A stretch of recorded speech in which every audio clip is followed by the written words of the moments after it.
Bonjour à tous, bienvenue pour le bilan de la journée du mardi 7 novembre 2023. On commence avec les indices, on commence avec le SP500. Alors le SP500 qui est venu encore un peu plus rejoindre cette zone de résistance là. C'est une zone qu'on ne passera probablement pas comme ça tout droit. On devrait retracer, et les indices en général, tous les indices devraient retracer maintenant. Voilà, on avait sur l'SP500 encore une fois un canal, on l'a cassé par le bas, on est venu faire un pullback, donc on devrait retracer au moins jusqu'à cette zone là pour faire une figure de retournement en épaule tête épaule inversée. Donc voilà, on a aussi une résistance, la résistance de l'ancienne ligne de coup de l'épaule tête épaule sur laquelle on est en train de venir buter. Donc voilà, pour moi le SP500 ça passera pas, le Nasdaq. Alors le Nasdaq 100 par contre lui il est passé, c'est alors il est passé mais rien de dramatique, rien de dramatique pour la correction à venir. On arrive sur une zone de résistance encore une fois ici, donc je pense que comme le SP500 il y a des chances qu'ils reviennent tester cette zone des 14 500 ici, ou alors qu'ils aillent un peu plus haut et qu'ils viennent faire un pullback sur ce canal. Voilà, en chartisme en tout cas c'est le plus probable, peut-être qu'ils viennent faire un pullback sur du coup la résistance devenue support du coup de cette résistance oblique. Voilà, devenu support oblique maintenant pour le Nasdaq. Donc voilà, on va étudier aussi le Nasdaq Composite, c'est celui que Nico étudie. Donc voilà, c'est le Nasdaq Composite, c'est le Nasdaq, c'est les valeurs technologiques, je crois que c'est les 3000 valeurs technologiques, alors que le Nasdaq 100 c'est les 100 valeurs technologiques.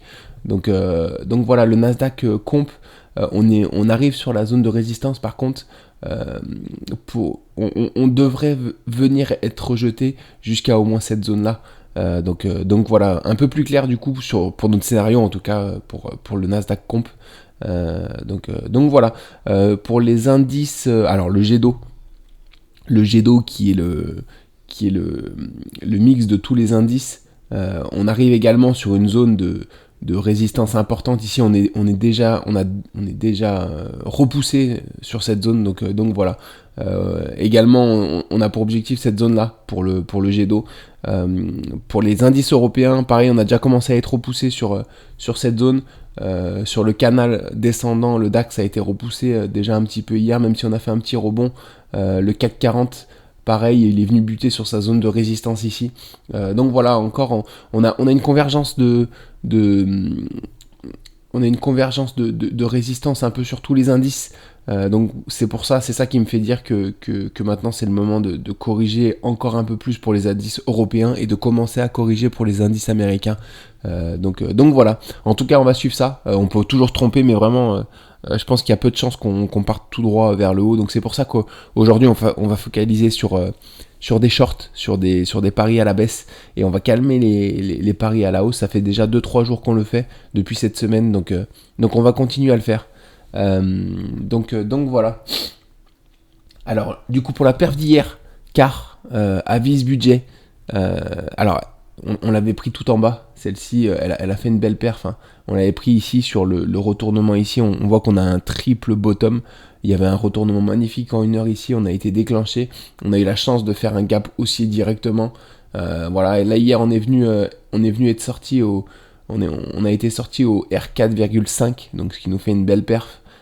Donc voilà, cette action elle aurait pu pousser directement jusqu'à la résistance, hein, au-delà de nos R10, au-delà de notre R10, mais voilà, on est déjà content de la performance, donc voilà, sachant qu'on voit une correction un peu sur tous les indices, donc voilà, on va pas s'en plaindre et on va pas se plaindre de sortir maintenant non plus. Donc voilà. En ce qui concerne le flop d'hier, Uber, alors il y en a, on gagne pas tous les trades malheureusement, mais Uber, c'est vrai que on a un peu été humilié hier, hein. On est rentré et ressorti directement. On avait mis un ordre ici en dessous sur un retournement à l'arrivée de la résistance oblique ici dans ce triangle d'élargissement. Voilà, et on l'a complètement transpercé sur Uber. On a même transpercé la résistance la résistance horizontale directement. Donc voilà, Uber qui semble être parti peut-être pour une chevauchée haussière de son côté, lui en tout cas, d'un point de vue graphique, c'est ce qu'il indique. Donc voilà. Après, je pense que si les indices corrigent, il est susceptible de venir faire un pullback ici avant de repartir. Donc voilà. On voit ici qu'il y avait un beau retournement. On a commencé la journée avec un gap baissier ici, donc on a été déclenché par ici. Heureusement, on avait mis notre stop loss directement, donc on a été sorti dans cette zone-là. Mais voilà, c'est pas très beau, hein, c'est pas très beau, mais c'est des choses qui arrivent. C'est des choses qui arrivent d'autant plus quand on prend vraiment des ordres qui sont resserrés comme ça. Donc voilà. Enfin, on va finir par le short du jour. Pas d'achat aujourd'hui du coup. Le short du jour c'est Michelin. Michelin qui est très propre aussi. On a fait une belle tête-épaule ici. On est venu le casser par le bas. On n'a pas rempli complètement l'objectif. On est venu faire le pullback. Ici, on a un retournement ici. On commence à repartir vers le bas. Donc voilà, on a un objectif qui est autour de notre R2. Voilà, si on est déclenché par le bas, on est susceptible de venir le chercher rapidement. Donc voilà, ça corrobore un petit peu avec toutes les corrections sur les indices qu'on est en train de voir et toutes les corrections qu'on attend aussi sur les grosses capitalisations, notamment américaines. Donc voilà, on va suivre ça en tout cas. Mais voilà, une correction à attendre pour cette fin de semaine ou pour la fin de semaine ou pour la semaine prochaine. Donc voilà, on va suivre ça en tout cas. Et puis c'est tout pour aujourd'hui. Du coup, on se retrouve demain matin pour le bilan de la journée du jour. Bonne journée à tous, à très vite.